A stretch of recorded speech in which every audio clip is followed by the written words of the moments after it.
Hey, what's up, everybody? Welcome to another edition of Drinks with Johnny. Today, super excited. Got another great guest for you here today. Probably one of our biggest guests we've ever had. A good friend of mine that I just met finally after all these years of touring alongside each other. We finally had dinner together in France. We're joined today by, of course, the man from Megadeth, Dave Mustaine. How you doing today, brother? I'm good. Yes, that was quite a wonderful experience having dinner with you guys. And for all of your listeners and anybody that's tuning in, checking this out, it was just Matt and Johnny, and that was really cool because it wasn't like a circus show. We just got together, just some guys that love music and talked, and I liked it a lot. I didn't know what to expect. And by the way, was it your boy or was it Matt who got hurt? It was my son. Yeah, it was my son. He was totally fine. He was fine that moment. As you saw when you came out, we're at this compound hotel kind of, and get to a little bit of that interaction too. But yeah, my son in the middle of our dinner was playing with the other kids. All of our kids were out in Europe at that point, Dave. Like, I don't know if you realize that, but like all of our kids were out from all the bands, all the wives. They're over in the pool that was just off of the restaurant that we were eating at. And one of the kids threw my 7-year-old son. He kind of hit his head in the pool. And I had to go take care of it. He was fine. Kids are pretty resilient, as you know. But yeah, it took me away from the table for a few minutes. But it was an amazing time just sitting with you and the rest of the boys, and then getting to see you the next day at Hellfest. Well, duty calls when kids are crying. You've got to go. And we did the same thing. I find it really interesting that you did the big family trip to Europe. Those are always great because, at some time invariably in a band's existence, how many years has Avenged been together now? It's a long time, yeah. Since 99, so it's been 25 since the conception. Of course, when the ball starts get rolling a couple years into that, but the conception started. Yeah, because I remember for a very long time just the letters AX7 and over 25 years, there's going to be some ups and downs. There just is. It's human nature. Somebody's going to miss a deadline and miss an appointment. Somebody's going to get sick. Somebody's going to do something and somebody else is going to see it or they're going to say it. And it's just kind of a bummer when that stuff happens. So it's always great to be able to have health in your family of choice, to make sure that community's healthy. I like that you just referred to it as family of choice. That is what a band is, isn't it? Sure is. I mean, because your blood is your family of origin, and then you have your family of choice, right. And then I guess you can always go one more layer. Your family of necessity, which would be the people that you work with. Because although I feel a closeness with my crew, I don't necessarily have the same relationship with them as I do with a lot of my friends. And my friends, although I go hey buddy, hey dude, hey bro, whatever, they're not my blood. Right. Man, so that was an amazing experience for me, obviously. Huge fan growing up. Dave, we talked about that a little bit. Me and Matt were sharing our fandom of yours and Megadeth over the years.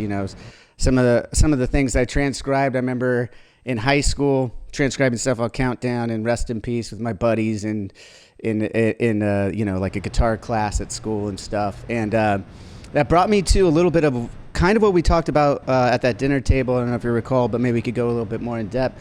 You and I have a strange connection. You actually went to the same high school as I did. Right. Marina High School. That's right. So, and before we hit rolling here, you shared a little story about coffee, and you're like, I love coffee now, but the first time I had it, I could remember exactly where I was, and that cup of coffee tasted like crap. Can you share me with that story a little bit? Because I want to bring it to Marina High School. There, you said there was in Garden Grove, and I believe if you tell me where that donut store is, I'm pretty sure we could pinpoint that moment that it happened. Sure. Okay, so for everybody that isn't from the Huntington Beach area, Marina High School is located in this really weird location where it has an aqueduct that surrounds it, and we fondly called it the moat. They used to have bridges The that moat. would go across the moat from the school out to the surface road, and on the other side of the road was a small shopping mall. And we would hang out on the bridge, and that's where people would go to smoke cigarettes and other things, and to ditch school, which I spent a good amount of time out on the bridge. But the coffee thing was my brother-in-law. I've mentioned before to our fans, and I don't think your fans know very much about me yet. But my brother-in-law was a cop in Stanton. He was the chief of police. So we lived in Garden Grove before I moved to Huntington, and I remember he took us to a donut shop that was right by where we lived on this. I think the name of the street was Simone and Garden Grove Boulevard. And it was right across from a big store called the Federation, and we used to always go inside there and cause all kinds of trouble in the store. We would get a cigarette and stick a smoke bomb through the bottom of it and light the cigarette and set it down and run through the store, and then watch the other side go whoosh, with all this fucking smoke going off with this delayed trigger, this improvisational smoke bomb with this remote control, what have you. And so that was where we dropped into a little donut place. Like I said earlier, the fact that my brother-in-law had a predisposition towards donuts, being a cop, it was confirmed early in my life. And when we went to go pick up his fix, he got some coffee, and I took a swig of it, and it was tan. And I probably was around I was probably a preteen for sure, because I know by then I'd probably had black coffee by then. But when I first had it, he had a bunch of milk in it and a bunch of sugar in it, and I thought, this is crap. I can't believe people can't get going in the morning without drinking a cup full of hot crap. And then I ended up having a coffee store. I sold coffee for an orphanage down in Mexico, and we made some money selling the coffee, and then we closed it down. I had taken some proceeds from the company. We'd been successful, like I said, and we bought a soup kitchen in Haiti, in Port-au-Prince. Whoa. Where we were feeding widows and orphans and taking care of kids there. We had started in Tijuana with the soup kitchen, and before that, we had done a water pump for a water well in a children's orphanage in Tijuana. The soup kitchen was called Outside the Bowl, and it was a really cool idea. I'm not really sure where we're at with it. I haven't checked on it lately, but yeah, man, I've been really super successful, and even if I wasn't, I would give my last crust of bread and I would share it with a friend. You know how easy it is for us at this point to be able to make a donation to a charity, and the difference between a dime to you and I in India, for example, is pretty revolting. How bad things are over there, and how much that little tiny coin means to people. We've got it really good here. Dude, you're absolutely right. It is easy.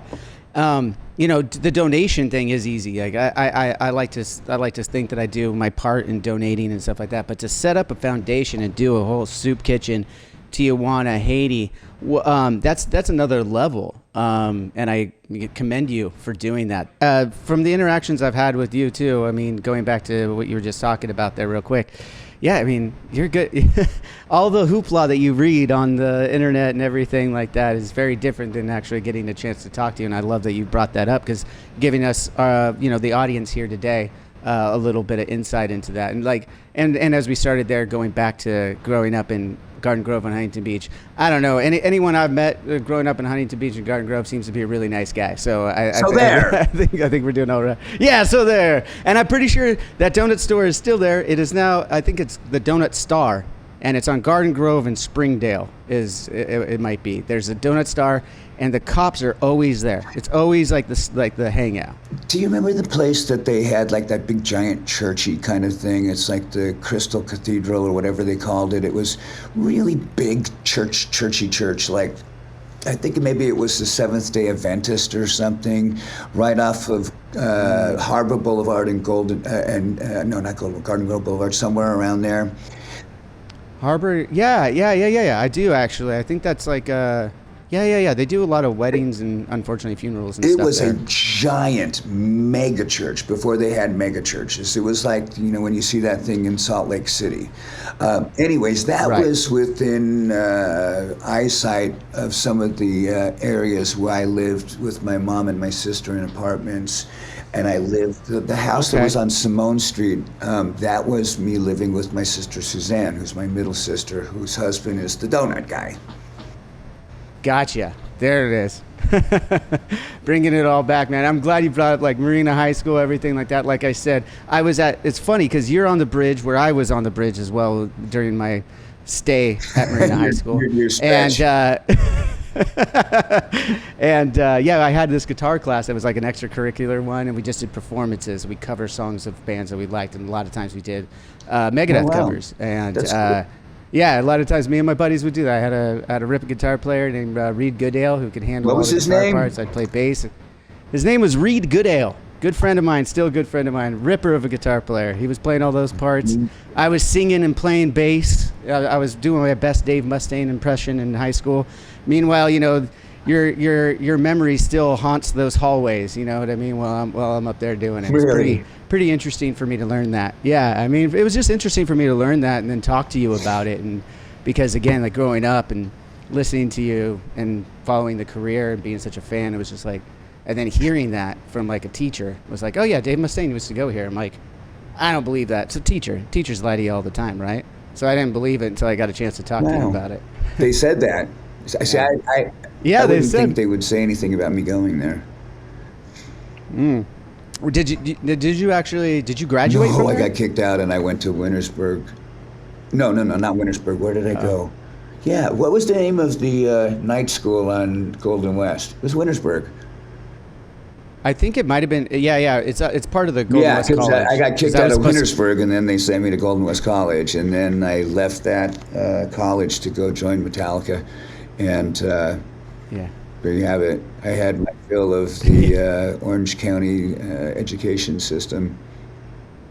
Yeah, there you go. Well, amazing that you came from there. Same neck of the woods. Avenged Sevenfold would later, come out of Huntington Beach as well. Covered all that. Super fun, super interesting there. You did mention something there too, like with India. You're like places like India, and you and I were me, Matt, and yourself. If I could get it out properly.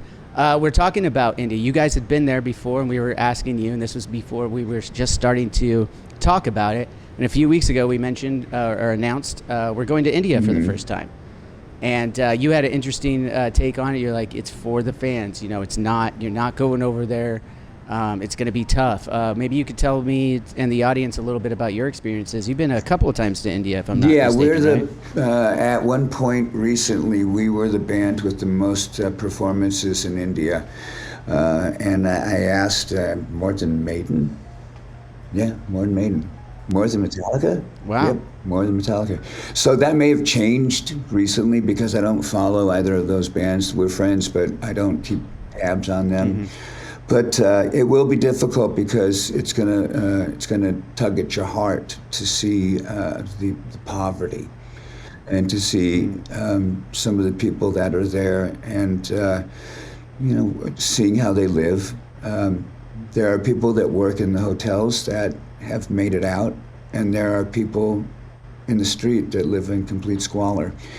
I remember a long time ago watching videos called Faces of Death, and a lot of the things they had in there were car crashes. And I don't know if it ended up being Faces of Death. It now is all over the net with these fabulous crashes in India. Right. But It did start. You had to go. You had to go rent the VHS. In my day, we had to go rent the VHS Yeah, down the street to get Faces of Death. So when I went there, and I had taken my wife and daughter this time, and they were really having a hard time with it because, seeing the way people were transported from one place to another. It was a small pickup truck, and it had like a cage in the back. Seriously, it wasn't for humans, but it was like a metal mesh, and it was just stuffed with people. And we were driving in our car from the airport to the hotel, and the guy stops in the middle of the street and runs off. Just ran off. Left his door open, and I went, what the fuck? And I'm looking for this guy, and I noticed this little red light blinking under his seat. And I'm thinking, motherfucker, we're dead. It's over. Yeah. And he comes running back up, and I asked him what that was under the seat, and it was a tracking device. Thank God. But I mean, what are you thinking? You're in probably the farthest place away from you where you lay your head at night safely, and you're in a car, you're out of your element, and then the driver runs off. There's a blinking red light under his seat. I mean, unless you're visiting this planet, the thought has to occur to you that the jig is up, right? No shit. And I remember you did tell this story in France, and I forgot until you just started retelling it again. Like, of course, you're looking down, you see a red blinking light. That's it. Yeah. And that was when you told that story. I was like, oh well, that's something I need to watch out for. That'll be fun. Getting the shit scared out of me. Yeah, fun. The drive from the airport to the hotel to the venue, back to the hotel to the airport is really different from one city to the next. I imagine you're probably doing 4 cities there. You know what? Right now we just have one festival that we're going over and doing. I don't. I should know, but being bass player doesn't pay attention. Sure, I could look it up while you're. Yeah, why don't you do that? Because we played 4 cities there, and they couldn't be any more different. One was up in the top of the mountains, and there were bamboo trees growing everywhere. In fact, a lot of the facilities there had been bamboo poles that had been thrashed together, and. You come into a venue and you see everything made out of fucking the set from Gilligan's Island. You're going, oh my God. Yeah. But then, we did another place, and the guys from Bob Marley's family were playing there. I think it was Ziggy, or maybe it was somebody in the Wailers. But, you never know who you're going to see at these festivals either. Right?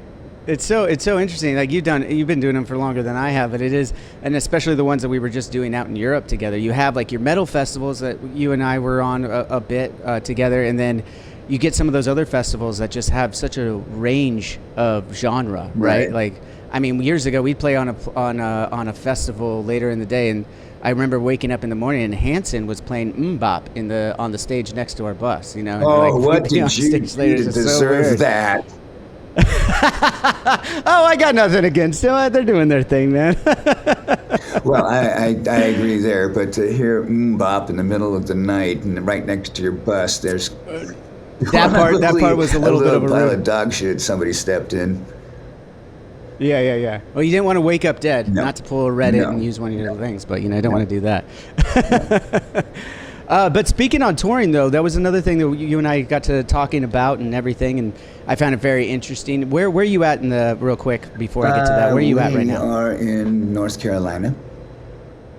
Nice. Raleigh. Got a show tonight then? Yep. We're in Raleigh. Okay, gotcha. So, so that's awesome. I see that the tour's going really well. You're out with a couple of friends of mine, Chad and why am I drawing a blank? I say Chad my friend from, I draw a blank on his back name. In Hell Yeah. So I didn't know him in Mudvayne, but I did know him in Hell Yeah. And oddly enough, we haven't had a chance to get together. And I look for him every day. I just I either see a bunch of guys walking around that look just like him with the same haircut, or I see him in his makeup, and and there he is, and he's ready to work. So I hope that I get a chance to spend some time with them and catch up, because it's been really an interesting lineup, and I think a lot of people are enjoying this. Yeah, no, it's and you got all the remains out there Another too. good band, yeah. Yeah, another Phil. That's a Labonte. Just had on this podcast before. He was going out on tour with you guys. I said to say hello.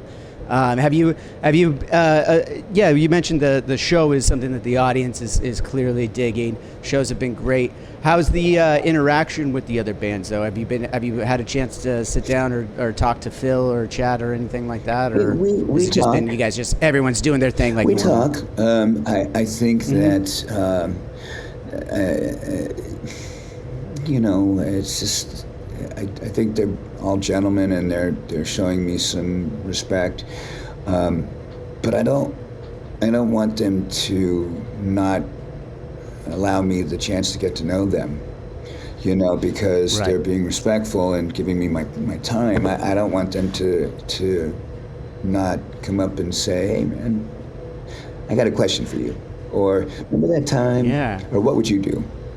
Because I've like you now, 25 years, I've been around the block many times, and I have a lot of experience with dealing with problems and know how we dealt with those problems. May not be the right solution for you or for them, but Right. a lot of times the problems that befall us out here are human nature problems, and it goes back to communication, and that goes back to fear, and it's all fear of not getting something you want, or fear of not keeping something you already have.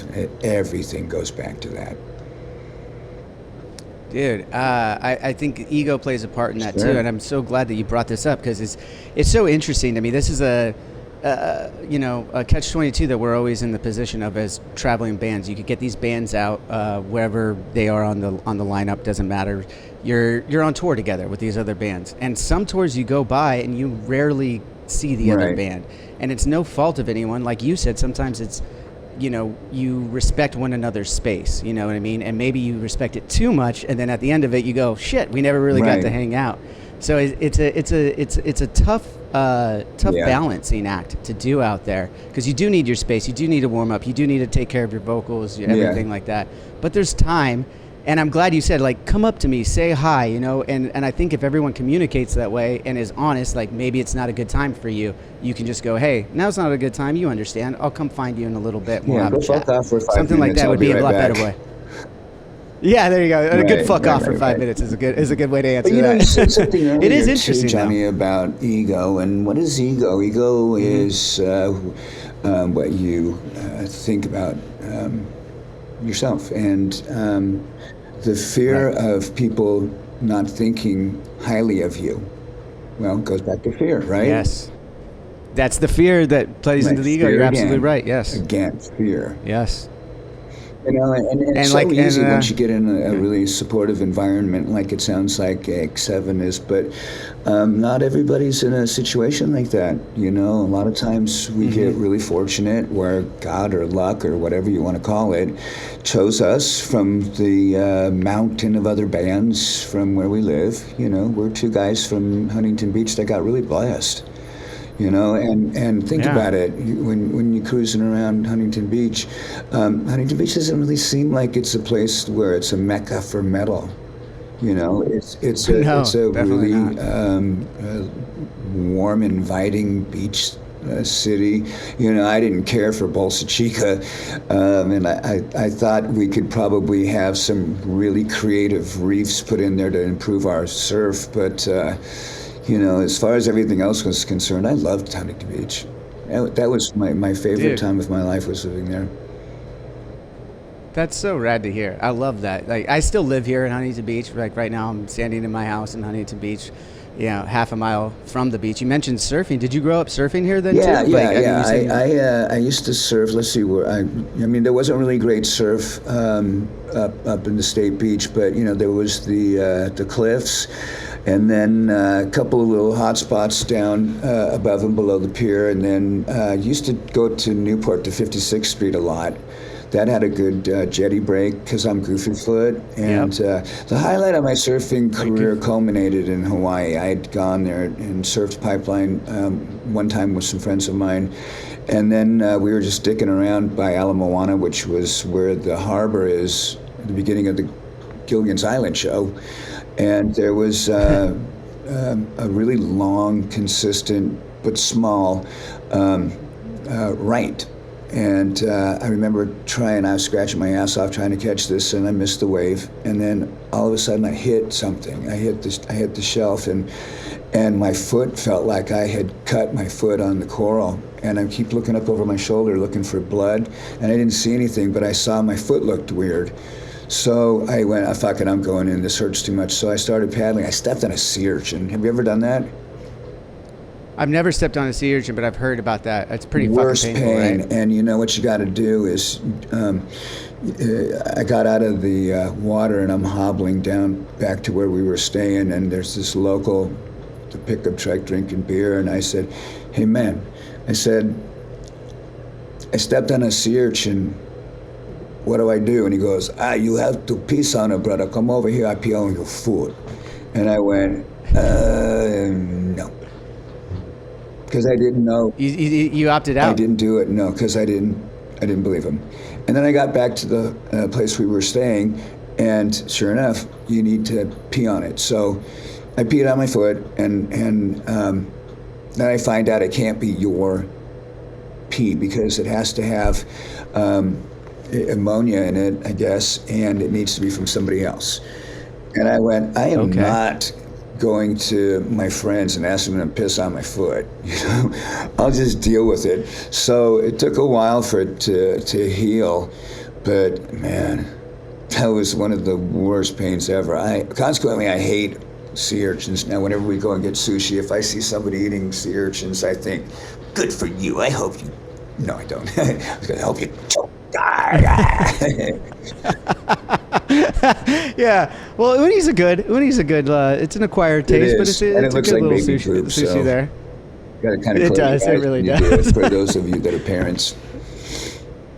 Yes. I mean, yeah, for the surf spots you just mentioned, those are still the surf spots. I live right off the cliffs. That's where I surf usually. Go down to the river jetty where you mentioned down by Newport. The pier is still going off. Those are still the spots. If you ever come back, those are still the spots. Do you still surf? No, it's been so long. I have my board still because I lived in San Diego again for a while. I had a longboard, and that's where you were born, right? La Mesa. You were born out in San Diego area. Yeah. So I have a longboard, and then I've got a little pocket rocket, but I haven't been probably for about 15 years since I had my neck fused together. I've just been real cautious with any high impact sports, and I'm not going to kid myself. Getting thrown under, being dragged along this bottom, getting hit in the face with your own board. All those things are ways that I could sustain a repeat injury to my neck area, and a plate and screws is not something a plate and screws are not something that you want to mess around with.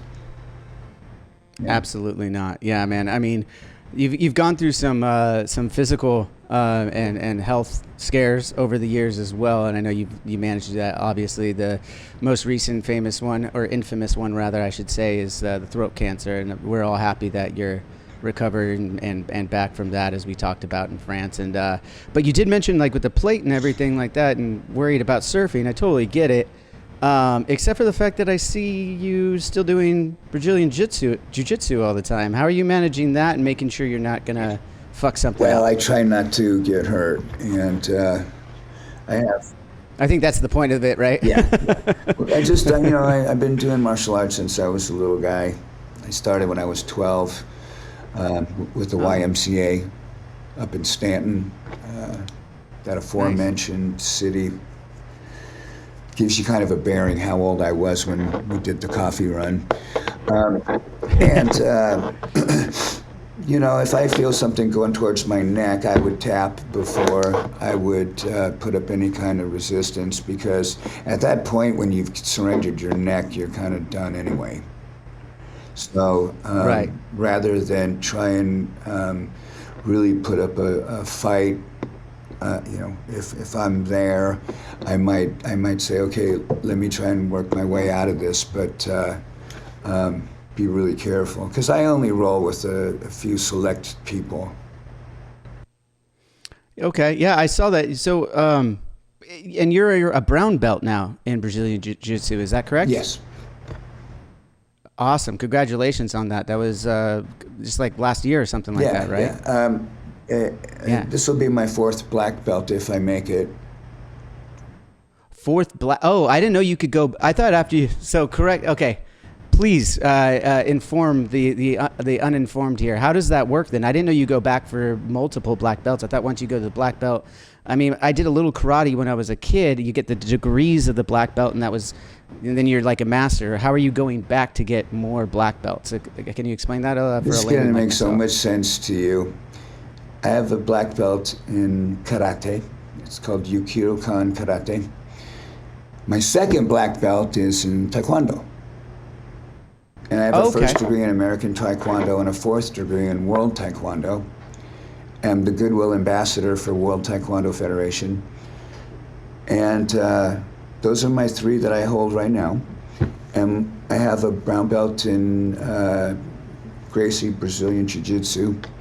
And I started with the Gracie Baja School, and we changed affiliation to the Renzo Gracie School. Same stuff, it's just their combinations and how you put them together is kind of like all the different ways you can win a game of checkers, But really, Jiu-Jitsu is more like chess than anything. Something like Muay Thai kickboxing, I punch you, you punch me, I kick you, you kick me, I punch you, you punch me. That's checkers to me. But when you're doing something like chess, okay, we're grappling, we've already committed, we're gonna be doing something, and I'm looking for green lights. Green light on the shoulder, green light on the neck, green light on the wrist, the elbow, the hips, because they're all red lights right now. I don't know where. Yeah, they're guarded. They're guarded. I don't know what you're going to open up. As soon as I see that, okay, that's when I start thinking, how do I get there? So for me, Jiu-Jitsu stands for the gentle art. And much like Aikido, which is part of my karate black belt, you use your opponent's strength against them. So when it comes down to the point where I get my neck in a situation, or my shoulders are a little beat up from playing guitar all these years, my knees are beat up, just about everywhere's got some rust and some rickety joints. Whenever I get to that point, I just start thinking, where's the green lights? I obviously showed off a green light. How do I turn that red? Yeah, the defense there too. Yeah, and that's the checkers versus chess part. Mm-hmm. That's so interesting. I know a lot of friends. I dabbled in jiu-jitsu. I went to like one class, and I enjoyed it for a minute, but it was just it wasn't. I think maybe I could get back into it later in life. I was in my 20s, and I didn't really care for it at the time for whatever reason. So I know a little bit about it. Does it? You mentioned that striking's more checkers to you. So does that mean do you watch Brazilian Jiu-Jitsu competitions? Are you a UFC fan? Or is this more just for you and your workout and what you want to do? I watch UFC. I watched the first UFC live, if that gives you any idea of what my soul is when it comes down to fighting. Some fights I still watch, like I want to watch Tyson fight, but it depends. I see a lot of fights sometimes that, some of the last really big ticket boxing matches that looked like it was just a bunch of glorified sparring, that frustrated me. The period where corruption came into the heavyweight division. I don't know how long that was, but I used to watch Muhammad Ali box live and stuff like that. So I've seen the whole Don King era and all that stuff. I love watching it, but a lot of times what I saw, I didn't understand. All great stuff on Brazilian Jiu-Jitsu, if I could fucking talk. Anyways, you were just mentioning something, though, and before we move on from that, I want to not brush over something you just mentioned. You said you were at the first UFC fight live. Is it your first UFC fight? Are you talking about? I watched the first UFC fight live when they had all the different fighters. I watched that really lovely sumo wrestler go into the ring and got his tooth kicked out of his face by a shoot fighter. I watched Royce Gracie win the first UFC. And at the time, where I was training in Yokido-kan, Royce had said some stuff about my sensei.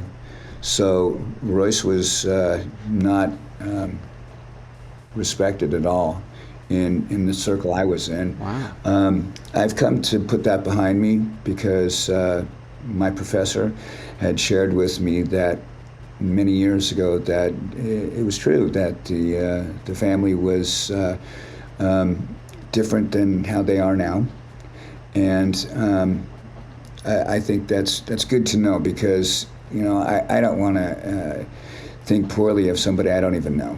In the whole world right now, I think I've got one guy that I'd like to kick his ass, and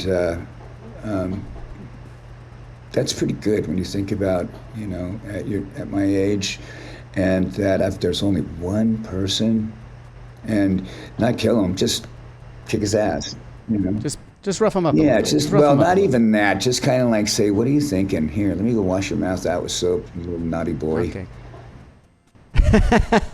You want to tell who that person is, Dave, or should we move on?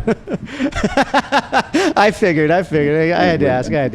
But yeah, in the UFC stuff, I go ahead. The person the satisfaction of knowing that I think about smacking him around. Fair enough, man. But I'm glad we got into the UFC stuff there, because you did mention you are training the Gracie method in Brazilian Jiu-Jitsu now, so that's interesting there. And the other thing, I grew up watching the original UFCs too. I wasn't there live now as you were. I wasn't remember live. those matches. I wasn't live. I saw. You live saw. on I'm TV. Sorry, the first one. The very live first on TV. one. Okay. I watched it as it happened. I think I saw that first one as well. My father got the pay-per-view, so I was able to watch it. I remember that one. There were the first three were brutal, because that was when it was just all tournament style. One of the tournaments was another alumni of Marina was David versus Goliath tournament. I believe it was the third UFC, and Tank Abbott would later go on to be a UFC champion and everything. And got a lot of fame for it, went on to wrestling, became a WCW wrestler. Everyone knows who Tank Abbott is, I think.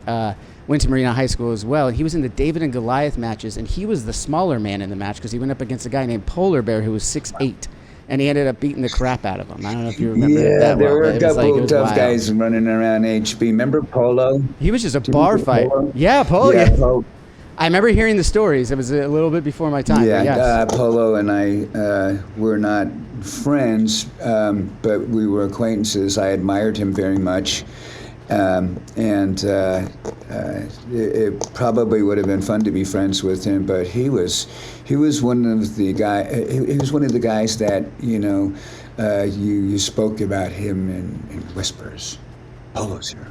Is that Polo at that party? Don't say his name. Polo went there and he got in a fight with this guy. Just beat the fuck out of him. I remember one time I heard he had gone to a party and someone hit him across his face with the tire iron, and he stepped back a little bit and then he went after the guy.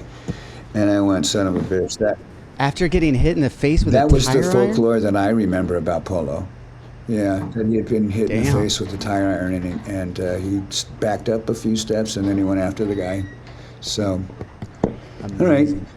Amazing. Well, Huntington folklore there. We're wrapping up here on the time. I know you got a lot of stuff to do. Okay. You got to get back to your regiment, everything like that. You got a show here tonight. Really appreciate that. The last thing I want to mention, so that we do so, you guys got your headphones for the Megadeth headphones that are out, that came out last month. That was from a company that Temu actually brought in to you guys, right? Yeah. And is that a headphone that you're using at home? I have a pair of them. Yeah, I think they're great. I had them before we did this. Timo was listening to them, and then I asked to borrow them, and they sounded incredible. And I used Sennheiser 600s in the studio, and I was using Sennheiser wireless sound canceling headphones when I traveled. And then I tried these, and I went, wow, these are great. Our engineer, Chris Rakestraw, I think you know him, he had come up with an idea, why don't we have 10 people sit on the side of the stage and wear these Megadeth branded headphones. And I went in and I recorded all the commands in my voice. We've got our logos on each ear, and they're exchangeable caps, so that if you don't want it to say Megadeth on the earpieces, you can just put where it says the brand name of the company. The strap. Or Loser, because you don't want to put Megadeth on the side. You can just put Loser. If you want to, yeah. Yeah. And they sound great, and it's been a complete success with people coming on the side of the stage. You know, they get to hear the same stuff that you and I hear when we're on stage. What our mix is, if we're really honest about it, the headphone mix on stage is going to have a really safe, balanced sound source, and you get to witness everything live, but you also get to hear it better than live, because when you're hearing live music, sometimes it's just so loud that it loses its texture. And dynamics, yes, absolutely. Well, I can't wait to check out those headphones. And thank you, Dave, so much for the time. Thank you for taking the time on a show day. Again, I know we went through your regiment. I'd love to have another chat with you sometime down the line, maybe in person, because there's some more stuff we could get into. And I want to, before I say goodbye here, thank you again for that conversation we had walking through the garden in France. I want to paint the picture real quick for everyone. It was very Game of Thrones to me. We're having dinner. It's all nice. We finish up dinner, and there's just garden on the premises. And we all just start walking through this garden. It was very artsy, very cool, if you remember. And we're just having a conversation, walking side by side. All these, these three guys from Huntington. Of course, the rest of your bandmates from other places of the world. But these three guys from Huntington walking in the garden, talking about something we didn't get a chance to today, but I'd like to get back into, is our different NFT projects that we're doing for our fans and stuff, which is really cool, and being closely related. And it was just like walking through the garden. We had a couple great moments. I won't go into detail on the conversation, but I really appreciate that conversation we had. And just walking through, like I said, just felt like a Game of Thrones moment, if you will, walking through the gardens, getting things figured out and shit. So I really appreciate that. I hope you enjoyed it as well. Have a great, thank you, man. And anything else you want to add? I would love to talk with you again about the NFT stuff or whatever. That'd be fun. Awesome. It's been great getting to know you and the band, and I look forward to seeing you in person again soon. Absolutely, man. We'll be checking you out. Hopefully we get to see everybody on tour here very soon. Everyone go check out more tour dates from Megadeth. Got a lot of great stuff. The VIP package looks sick, by the way. I haven't had a chance to talk to you about that, but the VIP package looks sick. If you guys have the means, go check that out. Get some of Dave Mustaine's wine, which I will try. Even though I'm sober these days, I could still spit it out. We'll do that next time, buddy. Thanks, Johnny. All right, man. Yeah, have a great one. Cheers, brother.